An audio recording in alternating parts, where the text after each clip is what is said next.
Hello everyone. The point of discussion in this lecture is total quality management, or we can say holistic quality management.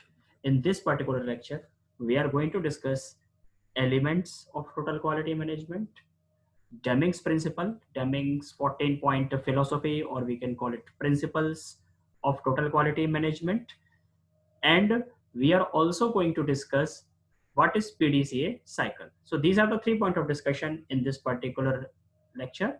Let's begin with this. So first and foremost, we are going to discuss the 8 elements of TQM. As we can see, the elements are strategic and systematic approach. Number 2, it is continual improvement, or we can say regular or consistent improvement. Third one, customer focused. Fourth is total employee involvement. Fifth one is process centered. Sixth one, integrated system. Seventh, fact based decision making. And eighth is communications. So the first and foremost, what do we understand by the concept or by the element that is strategic and systematic approach? So a critical part of the management of quality is the strategic and systematic approach to achieve an organization's vision, mission, and goals. The process called strategic planning or strategic management includes the formulation of a strategic plan that integrates quality as a core component. Means whatever plan you form, you have to have quality is the central theme of that particular strategy, because strategy works for a number of years, because it is for long run. Then your theme, your center of all doing, all strategy should be the quality. Second point of discussion is the element is continual improvement. A large aspect of TQM is continual process improvement. It drives an organization to be both analytical and creative. Why analytical and creative? Because based on analysis, we get some fact findings. We do some fact finding, and based on that findings, those evidences, those facts, we apply the creativity to remain ahead in all the dimensions of the competition. So it drives an organization to be both analytical and creative in finding ways to become more competitive and more effective at meeting stakeholders' expectation. Who are the stakeholders for a company? The various stakeholders. Like we can say, the first and foremost, the prime one is customers. We have our investors, government, because we need to pay the taxes also. We have our creditors. We have our suppliers, and many others, those who have interest in our, or those who have a stake in our organization. Now the third element of TQM, or total quality management, or we can say holistic quality management, is customer focused. The customer ultimately determines the level of quality. Why? Because they are the one, those who actually consume or experiences our product or services. So they are the real uh, data provider related to the influence or the quality of your product. So they are the ultimate one, those who provide the feedback. No matter what an organization does to foster quality improvement, whether training employees or integrating quality into the design process or upgrading computers or softwares, the customer determines whether the efforts were worthwhile or not. If they say no, whatever you do, it has no use, because you are not able to satisfy the, or you are not able to meet the customer's expectation. So ultimately the customer are the one, those who decide whether you have offered the quality in your product or not. So based on the data collection, or by conducting some field surveys or interviews, disguised, non-disguised interviews, we can get some data and we can find whether we were able to provide the quality or not. That we can get with the help of these research. The fourth point of discussion, or the element, is total employee involvement. Holistic employment, 360-degree employment involvement is must. As all employees participate in working toward common goals, total employees commitment can only be obtained after fear has been driven from the workplace. Fear of losing job, fear of getting some penalties, getting no incentives. These kind of fear sometimes hamper the productivity as well as the quality. So when empowerment has occurred and when management has provided the proper environment, we can eliminate the level of fear among the employees. High performance work systems integrate continuous improvement efforts with normal business operations. Self-managed work teams are one form of empowerment. Means how we can empower our employee? We can give them liberty. We can give them this freedom or authority that they can have the self-managed team. If they are doing well, if they are able to provide, deliver the quality, if they are doing the production as per the expectation, then there is no harm in providing or empowering the employees. The next point is process centered. So what does this process centered means? Process centered is, if it is a fundamental part of TQM, is a focus on process thinking.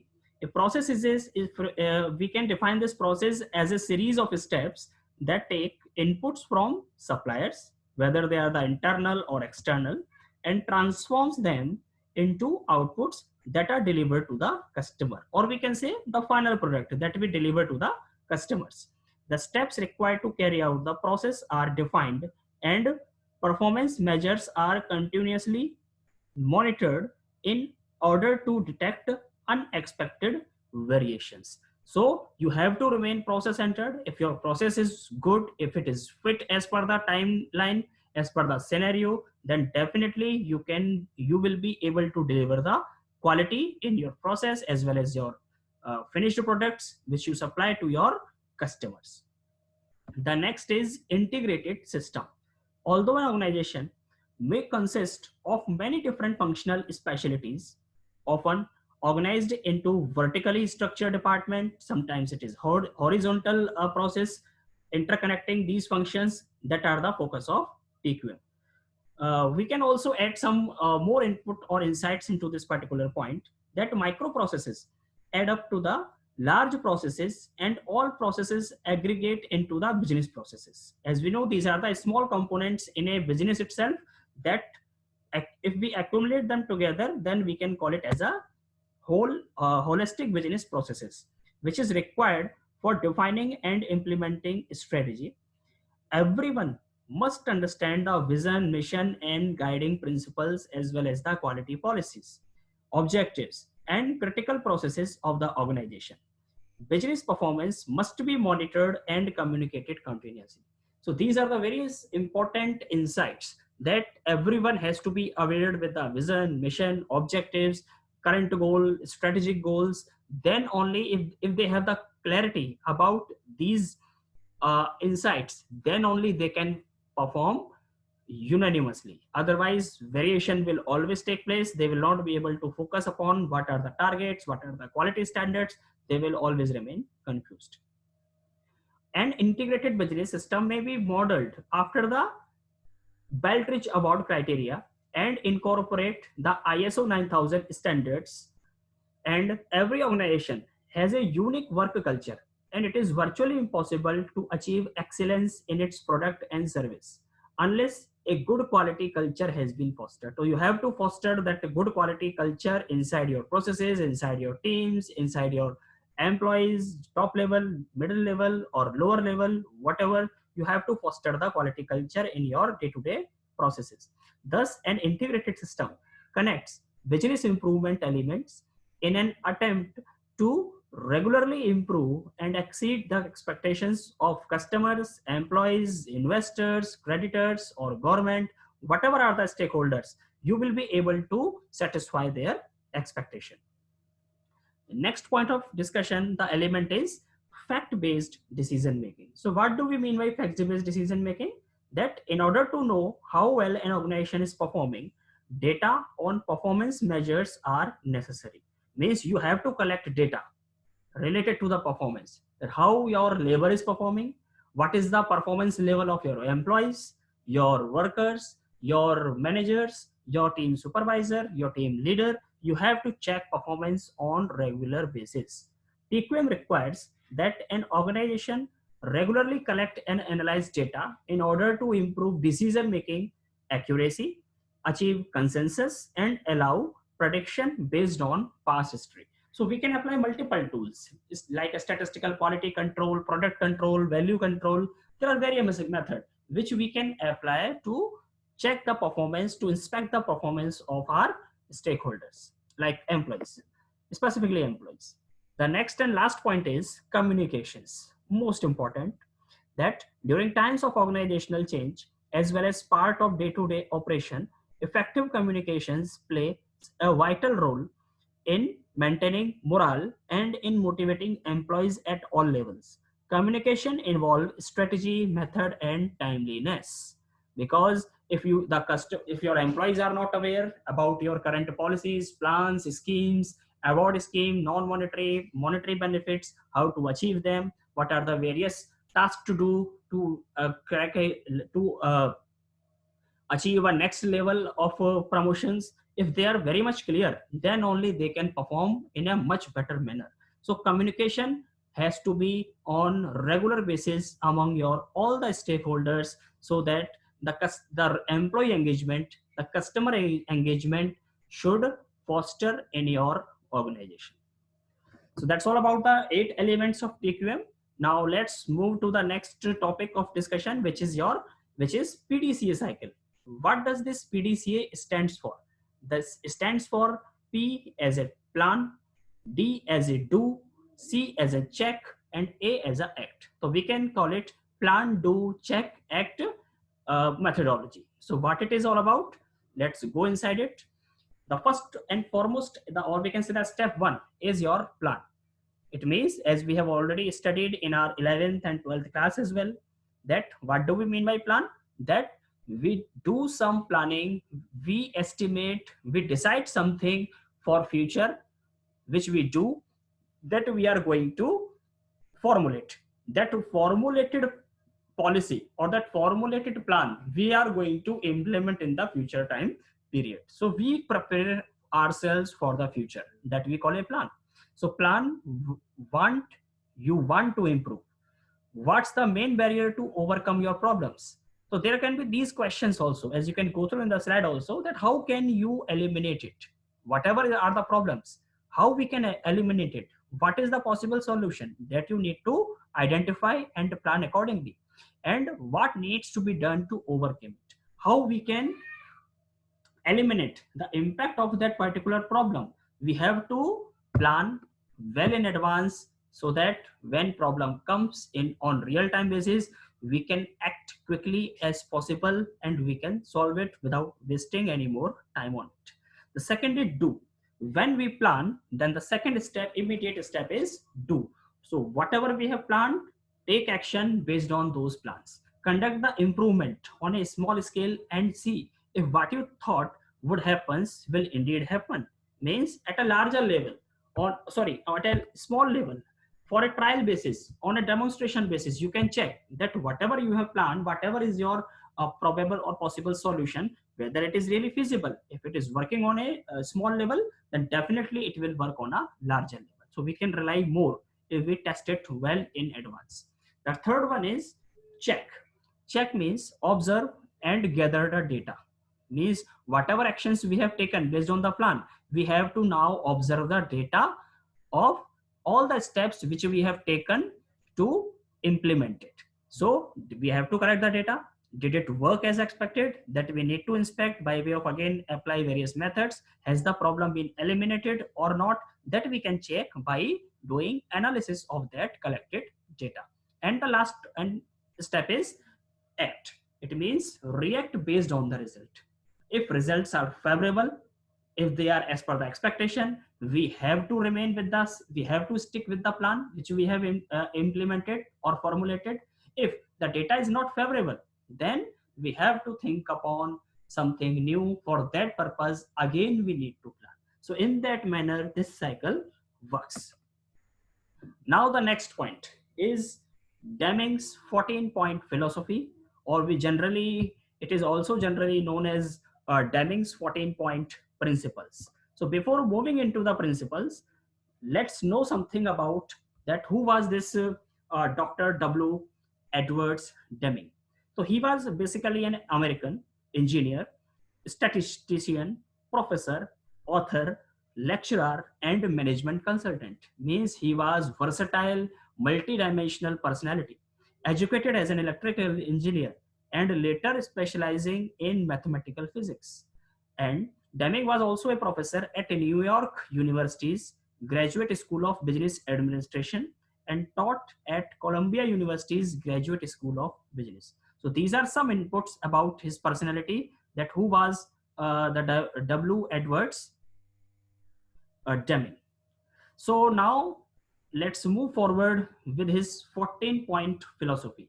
That what are these 14 points which are still implemented, or still the companies are implementing these principles to have the level of total quality, to achieve the level of total quality management on a consistent basis. The first point is create a constant purpose toward improvement. It means plan for quality in the long run. You should not plan for a short run, because if you plan for a short run, maybe possible after that short term gets over, maybe some huge problems you may face. God forbid it may happen, but it may happen. So that you have, so because of this reason you have to plan for a long run. And when you plan for a long run, divide that long run plan into the short term goals, so that you can better achieve it with the perfection. Resist reacting with short term solution. You should not go with the solution for a short term basis. You have to adopt those solutions which may work for a on longer run basis. Don't just do the same thing better. Find better things to do. Very important. And also predict and prepare for future challenges, and always have the goal of getting better. Means you should not stick. If you have taken a good decision, if you are happy with that, you should not stop then and there only, because chances of improvement always lies. So for that purpose you have to constantly research to upgrade yourself with the passage of time. So that is all about the first principle, or the first philosophy of Deming's. The second one is adopt the new philosophy.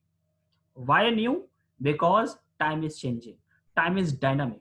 So to remain at par with that time change, with the changing time, with the dynamic time changes, you have to think something new. If you are able to think new, how do we think new? We need to go for creativity. We have to do some research and innovations, so that we can find out how, suppose in a process, if we are doing a particular task in a particular motion, can we reduce the number of motions? If it is possible, always the scope is there. If you can reduce it further, definitely it will lead to more productivity and efficiency, which may turn into cost saving for your organization. We should put, on the other hand, we can also say that put your customers need first, rather than react to competitive pressure, and design product and services to meet the customer's need. Means there may be some scenario when you have to choose among competition or customers expectation. If I ask you that which one you will select first, the competition or the customers, you should always go with the customer, in my opinion, because customers are the king, that we have already heard so many times. It is reality. If your customers are engaged with you, if they are loyal with you, you need not to spend more money in engaging new customer for the organization. It will help you out in long term saving for your organization, in terms of promotion, in terms of advertisement, because advertisements cost huge amount that you can save. You will be having your engaged customer, they will purchase without any kind of advertisement, because they are loyal to you. Because of this reason, you have to adopt the new philosophy. You should choose, if the competition and the customers are two direction, you should always go with the customers direct, on the customer direction. The third point of discussion is, or the principle is, use a single supplier for any one item. Because why we are saying so? Because quality relies on consistency. Quality relies on consistency, And the less variation you have in the input, the less variation you will have in the output. So because of this reason, if it is possible, if it is not so important, you should always go with only one supplier, because one type of material you are getting, same quality you are getting as an input, the same quality you will be able to deliver better in terms of output to your customer, so that it will facilitate you in maintaining your quality standards also. The next point of discussion is improve constantly and forever. Very important. Means whenever you have taken, or suppose for an example, you have purchased a production plant for your organization, which is superior as per the time, according to the time, this is the best fit for your organization, you have purchased it. But it doesn't matter ki after 4 years, 5 years, 10 years, you will not be thinking to purchase something new, because technology is changing like anything. It is changing very fast. Because of this reason, you have to constantly look upon which technology is more feasible for the company. If we can have the better productivity, better returns by way of engaging new technology for the company, better to go with decision as quickly as possible, because it may save your time, it may save your money, cost for the organization, which will result overall productivity, sorry, profitability for the for the company, for the organization. The next point of discussion is use training on the job. It means train for consistency to help reduction in variation. Means if you train your employee in various tasks for which you have hired them, if they are well trained, they will work more efficiently. If they work more efficiently, they will be able to produce more. In the same time period, they will be able to produce more because they are well trained. They will not be doing any kind of mistakes, or we can say the chances of mistakes will be minimal, which will result into overall good productivity as well as quality for the organization. Ultimately, profitability you can achieve by way of providing training to your employee. And this on the job training is very much important rather than going for theoretical one, conceptual one, because they do practice, and that practice gives more experience in comparison to go for the conceptual training for the employees. So we should focus upon, if it is possible, then we should always go for the training on the job training. The seventh point is implement leadership. Leadership doesn't mean only that if you are the owner, if you are the CEO, they are the leader. Not necessary that they are the leader.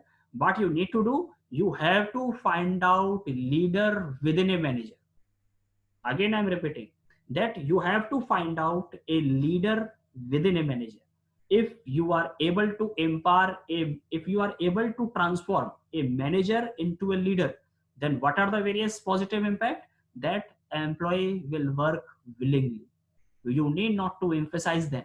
They will work on self-driven basis. If these kind of culture you are able to arise, if you are able to create within the workplace, then definitely you need not to spend more on control aspect. You need not to spend more on the research and development related to the quality and productivity increment, because employees will find themselves the good way out or the best way out to do more production by way of Kaizen methodology, Kaizen competition you can launch, which may help to achieve better productivity and quality within the workplace. So it is very much important. You have to find out leader within the manager.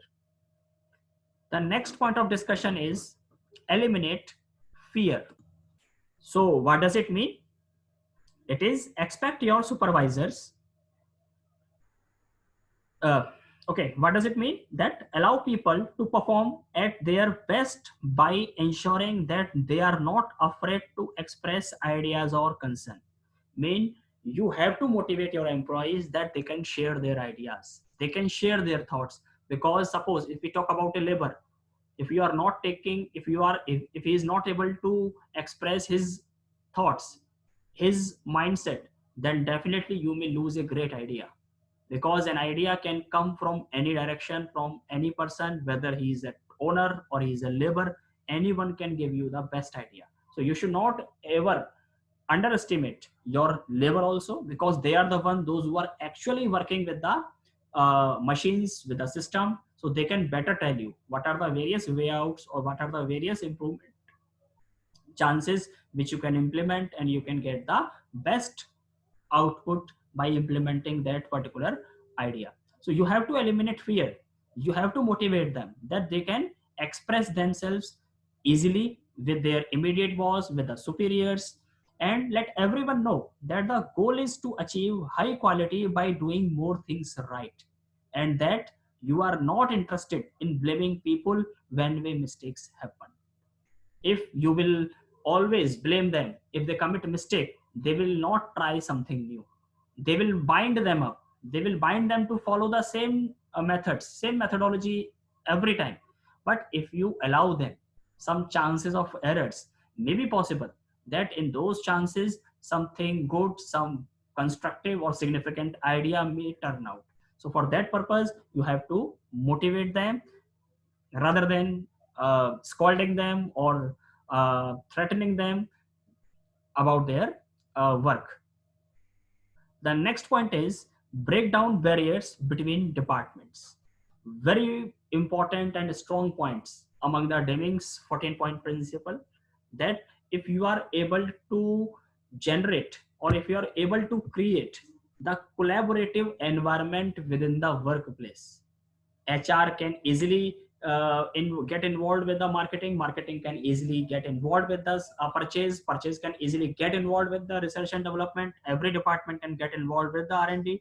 Then what happens? They share their problems, they share their ideas. Maybe possible in this collaborative work culture, the problem of one department can be solved by the other department employee. It happens if it is done rightly, then definitely it can result into some significant input for the organization, for the department. You need not to hire expert then, because your employees are there, those who are solving problems for the other departments employee, and without any cost you are getting those ideas. The next point is get rid of unclear slogans. You always use those slogans which are clear enough, because this unclarity creates confusion in mind. You should always focus the consensus ad idem, means in whatever sense you would like to convey your message, in the same sense your employee should understand the slogan. So your slogans has to be clear enough which can easily be understood in the same way by the every employee within the organization. The next point of discussion principle is eliminate management by objective. It means you should not always remain quantitative. Again I'm saying, you should not all being a boss, you should not always being quantitative, you should also look upon the qualitative aspects. It means look at how the process is carried out, not just numerical targets. And Deming further said that production targets encourage high output and low quality. It means if you will go always with the number, they will give you the number, but maybe the quality coefficient is missing in that particular productivity done by a particular employee. So for that purpose, you should always look into the quantitative aspect.